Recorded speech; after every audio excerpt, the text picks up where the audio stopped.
Colegio Oficial Internacional de Doctores, Doctores del Mundo Unidos. Sexta Ceremonia Internacional de Colegiación.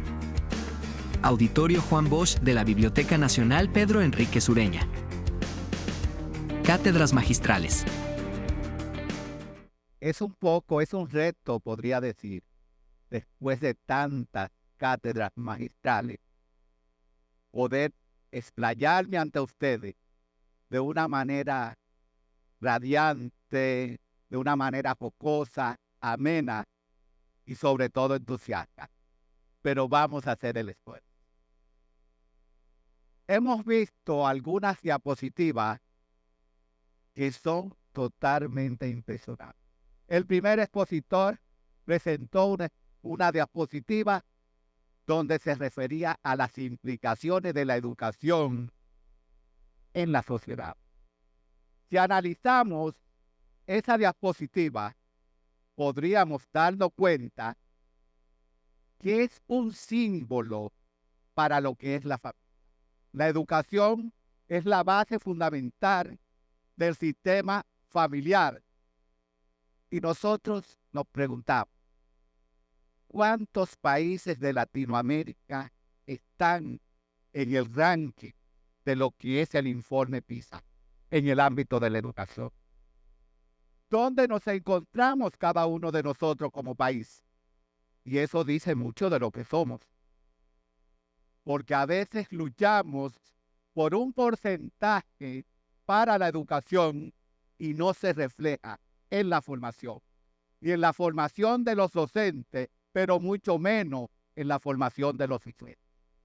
Y los doctores tenemos una responsabilidad fundamental en ese sentido.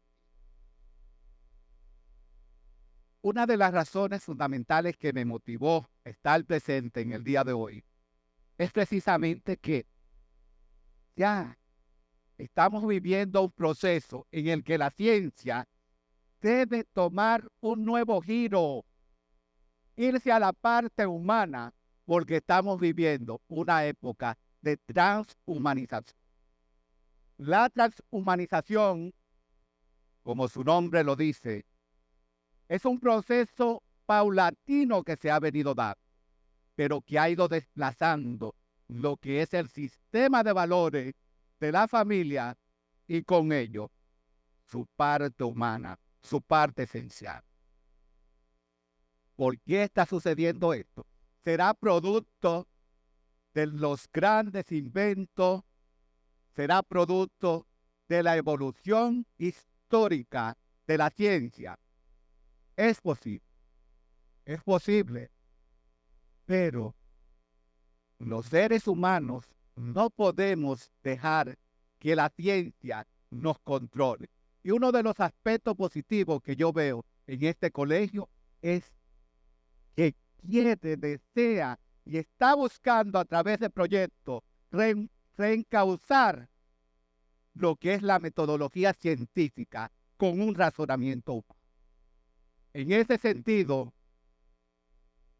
hoy día vemos cómo los asesores virtuales, los chatbots y con ello el GPT, empujado por lo que es la inteligencia artificial, están desplazando en términos laborales lo que es la participación humana en los sectores. ¿A dónde nos llevará esto? ¿Nos llevará a una crisis humana, humanitaria o una crisis laboral? Podemos decir que es un todo.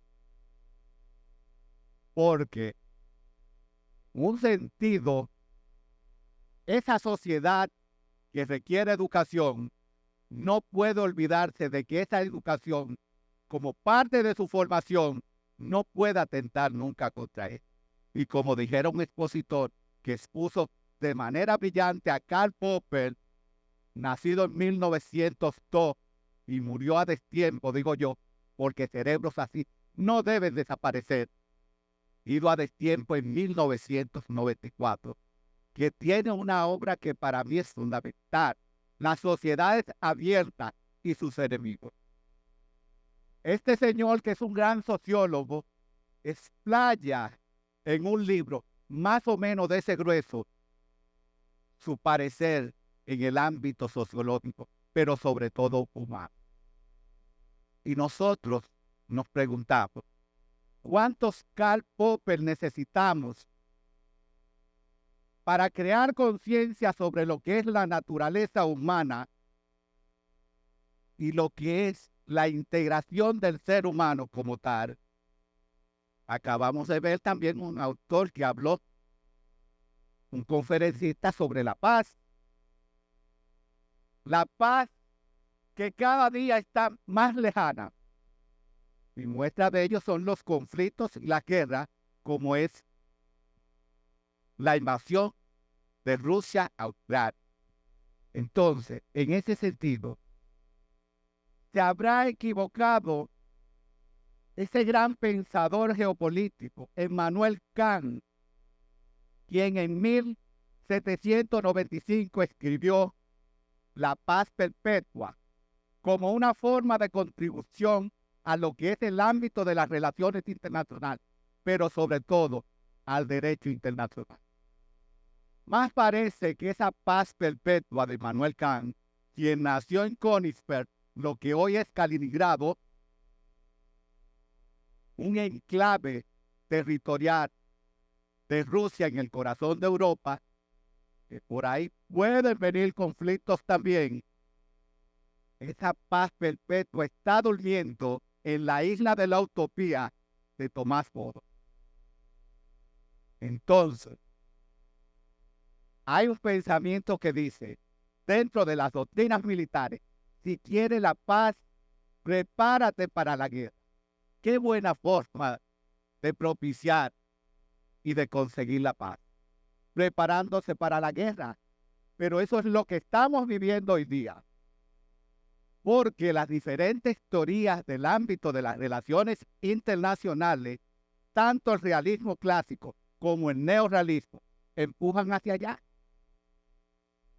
Ese neorrealismo en el cual sus grandes autores, John Meitner y Robert Geomets, tienen metodologías diferentes, pero todas están encaminadas hacia lo que es el armamentismo. La defensa y la ofensa en materia de conflictos bélicos está encaminado no a buscar la paz, sino a propiciar la guerra. Entonces, nos vamos a preguntar, ¿qué tiene que ver la familia con esto que antecede lo que he expresado? Fundamental. La familia, como espina dorsal, columna vertebral de lo que es la sociedad, está llamada precisamente a crecer en valores. No podemos hablar de una sociedad correcta si no existe una familia adecuada, formada en valores. Y la responsabilidad de propiciar esos valores es del Estado, a lo que yo llamo esta ficción jurídica, que es el Estado, porque tiene una serie de elementos y componentes en los cuales las normativas jurídicas son lo que hacen, lo que se llaman o denominan las políticas públicas. Esas políticas públicas en materia educativa deben ir forjadas precisamente a enriquecer el ámbito de los valores de lo que es la educación para la formación y la reformulación de nuevos programas que vayan encaminados a fortalecer esa columna vertebral, no de la sociedad, sino del Estado. Porque hablamos de que el Estado tiene cuchumiles problemas, pero el Estado es un cascarón hueco. Los elementos constitutivos del Estado, primero el territorio. Un territorio solo no es Estado. Requiere de una población que se le llama nación, pueblo, sociedad cuando está debidamente organizada a través de un contexto de normativas jurídicas qué es lo que le da sentido a lo que se llama el esquema de la sociedad. Las disposiciones que regulan la forma del buen vivir en sociedad y que reglamentan quién puede y quién no puede realizar una acción determinada. En nuestras diferentes sociedades vemos cómo el ejercicio del poder, como muy bien dijo la doctora, a veces excede a lo que es su función y sobrefunciona, de hecho, en violación del derecho. Entonces, en ese sentido, nosotros decimos, ¿qué debe representar la familia en lo que es el contexto del Estado? La familia es una pieza articular de lo que es el Estado. La familia es el fundamento de lo que es el Estado. Pero el Estado, si no engendra políticas públicas en los programas educativos, en la continuidad de esos programas, porque no es solamente en una primaria o una secundaria, hay que seguir elaborando esos programas hasta el último grado, hasta el grado de doctorado. Y por ahí está el postdoctorado también. Eso se llama un sistema de educación continuada. Ahora, ¿están nuestros estados cumpliendo y jugando con ese error? Como muy bien decía, de una manera admirable, el expositor de Brasil, cuando expuso el tema, hay una división legislativa entre los empleados públicos y los empleados privados. ¿Por qué deben haber regulaciones diferentes cuando la sociedad es una sola? Y la ley debe ser, en principio, igual para todos, no una legislación para uno y una legislación para otro. Se puede considerar es una violación a los derechos humanos a través de la exclusión, porque una ley para uno, para otro, a alguien favorece. Hay un régimen legal especial, pero eso lo propicia el Estado. Pero ¿por qué sucede esto? Porque hay debilidad en lo que se llama el sistema familiar. Y el sistema familiar está débil precisamente por falta de valores. Y esos valores son una responsabilidad no solo de la familia, porque si nos vamos al núcleo familiar, los subsistemas de familia, comenzando con el subsistema pareja, que a veces tienen conflicto en su sistema pareja, precisamente porque hay una violación a los principios en el régimen de igualdad. Él no reconoce los derechos de ella, que ella tiene derecho por encima de todo, no porque se lo da la ley, sino porque es un derecho humano. Ninguna ley puede dar lo que da el derecho humano. No se debe ni legislar con relación a los derechos humanos, porque es un derecho natural. Es natural. Nadie puede invocarlo, pero hay convenciones que ya, por ejemplo, Estados Unidos, su constitución de 1787, fue el primero en invocar los derechos humanos y la igualdad. Posteriormente en Francia.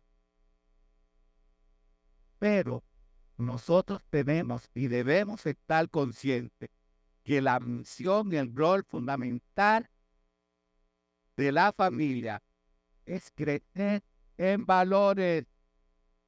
Por ello hay una ciencia, que es ciencia de ciencia, en la que yo tengo más de 30 años como investigador y no acabo de aprender todavía, como es la ciencia geopolítica. Quizá ustedes han escuchado hablar de lo que es geopolítica. Es un tema ahora mismo que un periodista, presentador de televisión, un comunicador social, si no habla de geopolítica, no está en boga, no está a la moda. Y precisamente la nueva visión de la geopolítica va encaminada a humanizar lo que se llaman los factores del poder nacional, del Estado. y crear conciencia en ese Estado para propiciar lo que se llama el bienestar de la nación, el bienestar de la sociedad. Y a través de eso, el crecimiento del Estado es un hecho. Pero ahí entra el esquema de lo que es la corrupción, porque la corrupción se suscita en un factor que es el factor político, como factor del poder nacional. Pero cuando tú tienes una familia con valores, vas a tener una sociedad con valores y de hecho vas a tener un gobierno con valores como parte administrativa de lo que es el aparato. Es decir, es por transitividad que se dan las cosas. Por ello, los valores son fundamentales dentro del esquema de lo que es el sistema familiar. Pero en estos tiempos modernos que estamos viviendo, con una agenda 2030 que distorsiona, que disgrega, que separa lo que es el ámbito de los valores en el seno de la familia, nosotros estamos a veces como padres con las manos atadas. Entonces, estos programas, estos doctorados, con un enfoque diferente a lo común, tiene por objeto el rescate de esos valores, poner que las cabezas pensantes en los estados pues hagan el trabajo que hace nuestra embajadora de Puerto Rico.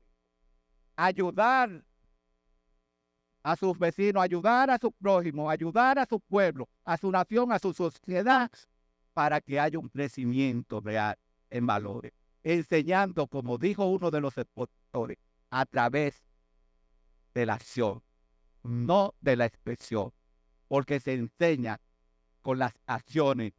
Es la mejor forma de enseñar, con acciones, no con expresiones, porque las palabras convencen, pero los hechos ratifican. En ese sentido, para concluir, quiero expresarle que debemos seguir luchando cada día por lograr una humanidad más consciente de lo que son sus derechos en valores, una humanidad más consciente en lo que son sus obligaciones como ciudadanos, porque a veces exigimos derechos y nos olvidamos de que tenemos obligaciones. Es todo, muchas gracias y que Dios le bendiga a todos. Colegio Oficial Internacional de Doctores, Doctores del Mundo Unidos.